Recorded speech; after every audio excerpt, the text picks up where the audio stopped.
Berikutnya, Saudara, laporan Badan Pimpinan Daerah Perhimpunan Hotel dan Restoran Indonesia Jakarta menunjukkan penurunan okupansi atau kunjungan pelanggan pada triwulan pertama 2025. Akibatnya, mayoritas pelaku usaha mulai melakukan efisiensi besar-besaran. Survei pada Mei 2025 melibatkan 30 responden yang merupakan pemain industri perhotelan di Jakarta. Dalam survei ini, 96,7 responden melaporkan tingkat okupansi atau kunjungan pelanggan triwulan pertama tahun 2025 turun dibandingkan triwulan pertama tahun 2024. 100% responden melaporkan tingkat okupansi triwulan pertama tahun 2025 turun dibandingkan triwulan 4 tahun 2024. 73,3% responden melaporkan kinerja hotel di triwulan pertama tahun 2025 lebih buruk dibandingkan triwulan pertama 2024. 66,7% responden dalam survei ini meyakini segmentasi yang turun berasal dari pasar pemerintahan.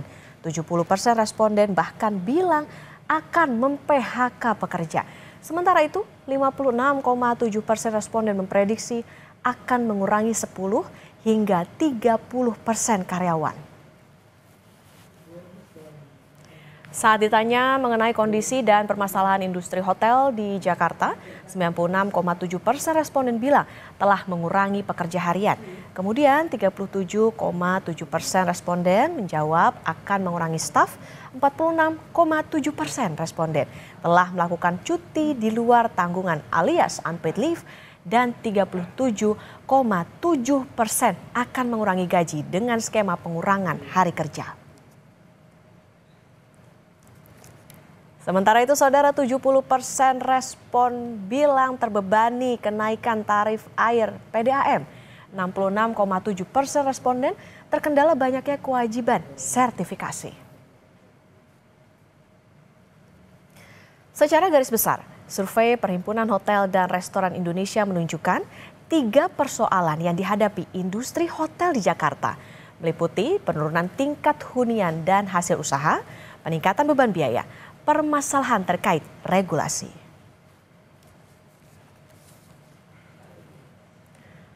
Industri perhotelan di Jakarta menghadapi masa sulit dalam beberapa tahun terakhir, dihantam penurunan jumlah pengunjung hingga biaya operasional yang semakin tinggi. Lebih lengkap sudah bergabung Ketua Badan Pimpinan Daerah PHRI Jakarta, Sutrisno Iwantono. Selamat pagi, Pak Iwantono. Pagi, apa kabar? Baik, selamat pagi. Apa kabar, Pak? Alhamdulillah, sehat. Alhamdulillah sehat. Pak Iwantono, soal survei PHRI yang tadi Pak, ini kan menunjukkan penurunan tingkat hunian dan hasil usaha. Boleh dijelaskan seberapa signifikan dan bagaimana dampaknya ke industri sejauh ini? Ya, dampaknya tentu akan menimbulkan penurunan dari sisi okupansi ya. Yang seperti kita tahu di dalam survei itu juga pasar pemerintah itu kan sekarang komposisinya sekitar 20-40% ya. Jadi kalau mereka itu katakan sama sekali tidak ada, itu bisa 40% turunnya okupansi kita. Tapi kalau masih ada 50 aja yang ke hotel itu sudah turun 20%. Tapi nyatanya kan sekarang memang boleh dibilang tidak ada pembelanjaan ya dari pemerintah. Dan ini punya dampak yang tadi sudah disampaikan di dalam angka-angka tadi, ada pengurangan tenaga, kemudian unpaid leave dan seterusnya. Dan yang terkena duluan itu pasti adalah pekerja kontrak dan daily worker ya. Ini yang akan terkena duluan.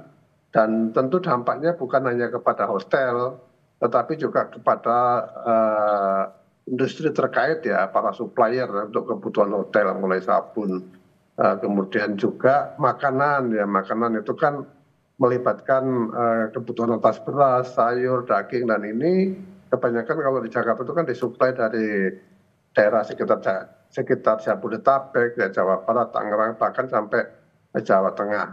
Sehingga memang implikasinya cukup lumayan, bukan hanya kepada hotel, tapi juga kepada industri lain. Oleh karena itu, upaya untuk mendorong permintaannya saya kira dirasa penting agar kita bisa bertahan ya, bisa survive di dalam kondisi yang sulit ini. Oke, tingkat okupansinya lagi babak belur. Tadi kalau bicara soal bagaimana belanja pemerintah, nampaknya kan memang porsinya cukup besar ya. Tadi Bapak menyebutkan ada 20-40%. Nah, kemudian sekarang ini kan lagi ada kebijakan penghematan anggaran pemerintah, Pak. Nah, gimana sebetulnya kinerja industri perhotelan sebelum dan sesudah adanya kebijakan itu?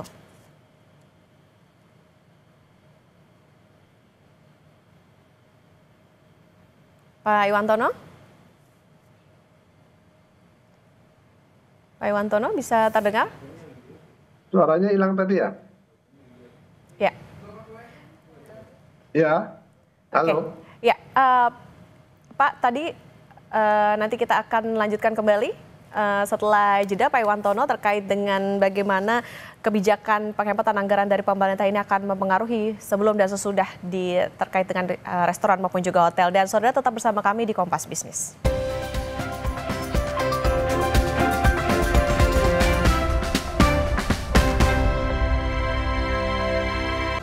Masih di Kompas Bisnis Saudara, dan kita masih akan melanjutkan perbincangan bersama dengan Ketua Badan Pimpinan Daerah PHRI Jakarta Sutrisno Iwantono. Pak Iwantono, kita lanjutkan kembali. Tadi kalau dikatakan memang kan dengan menurunnya tingkat okupansi ini kan juga berdampak ada multiplier effect tidak hanya ke restoran atau juga hotel itu sendiri, tapi juga ke bagaimana supplier dan lain sebagainya. Dan tadi juga soal belanja pemerintah ini punya porsi cukup besar 20-40%. Tapi sekarang kan ada kebijakan efisiensi itu Pak, efisiensi anggaran dari pemerintah. Nah, bisa digambarkan kondisinya sebelum dengan sesudah adanya kebijakan itu seperti apa Pak Iwantono?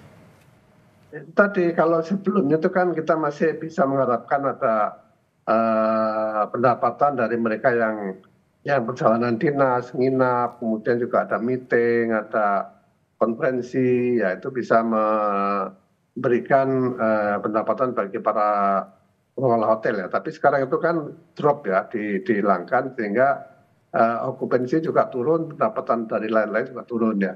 Jadi kalau misalnya di Jakarta ini kan okupansi untuk seluruhnya hotel itu sekitar 55% untuk bintang ya, kalau non bintang kira-kira 40-an ya, 42, 43 sekitar itu ya.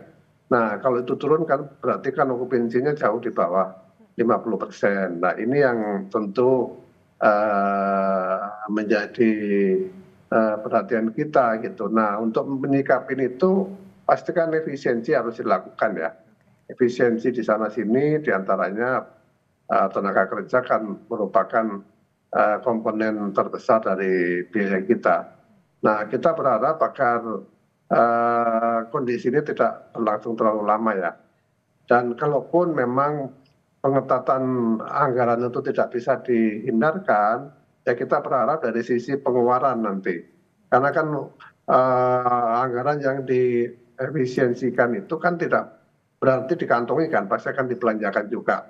Nah pembelanjaan ini tolong bisa juga mendorong agar tetap bisa menghidupi hotel maupun restoran ya. Dan tentu kita harapkan promosi yang dilakukan pemerintah, terutama pemerintah daerah ya, bisa membantu kita.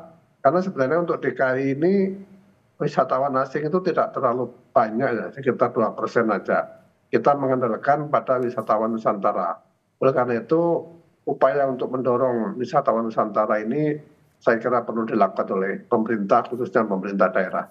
Oke, tadi ada dampaknya cukup besar dengan adanya efisiensi itu. Artinya tidak hanya menurunkan tingkat hunian, tapi juga tentunya bagaimana pendapatan dari hotel itu sendiri. Kemudian Pak, kalau dengan pendapatan hotel dibandingkan dengan biaya operasionalnya termasuk gaji pekerja, seberapa terpukul saat ini? Ya tadi itu kalau pendapatannya itu misalnya okupansinya turun sampai 30% atau 20%, ya kira-kira pendapatan akan turun sebanyak itu. Itu yang terjadi. Nah, kalau turunnya sebesar itu, kan produksi kan juga harus diturunkan. Tidak mungkin tidak kan. Nah, biaya produksi diturunkan itu berarti kan kita juga menurunkan pembelian kita kepada berbagai macam kebutuhan. Dan tentu kalau tenaga kerjanya kebanyakan, ya misalnya yang daily worker kan dia kerja kalau ada penjualan. Kalau tidak ada penjualan kan terpaksa harus tidak kerja dulu, di rumah dulu gitu. Nanti nunggu ada pekerjaan baru dia masuk. Nah, seperti itu kira-kira dampaknya. Oke, ada pengurangan juga dari segi pekerja. Artinya yang jadi pilihan ini kan PHK pekerja ataupun juga unpaid leave, Pak. Karena lesunya industri perhotelan tadi. Kalau data terkini sebenarnya berapa jumlah pekerja yang sudah dan juga berpotensi terkena PHK? Ya, kalau dilihat dari hasil survei, eh, mereka tuh menunjukkan sekitar 10 sampai 30% akan terjadi pengurangan tenaga kerja ya. Dan itu sebagian sudah mulai gitu, sudah mulai kalau kondisi itu berlangsung terus seperti ini. Nah, tapi kita kan dengar katanya DPR maupun pemerintah sudah mau melonggarkan ya. Nah, ini kira-kira pelonggarannya itu kan seperti apa? Kita baru baca di berita, tapi realnya seperti apa kita masih menunggu. Oke, Pak, tapi PHK ini apakah jadi satu-satunya solusi buat mempertahankan bisnis atau sebetulnya ada solusi lain tapi ya yang paling cepatnya atau dalam jangka pendek, jangka menengahnya ya PHK itu tadi untuk mengurangi kos ataupun juga pembiayaan operasional dari hotel? Ya betul, jadi kan kalau misalnya sekarang ya dalam bulan ini drop gitu, okupansi ya turun 20-30%. Berarti kan biaya produksinya harus diturunkan. Kan kita tidak mungkin berproduksi sebanyak itu kan.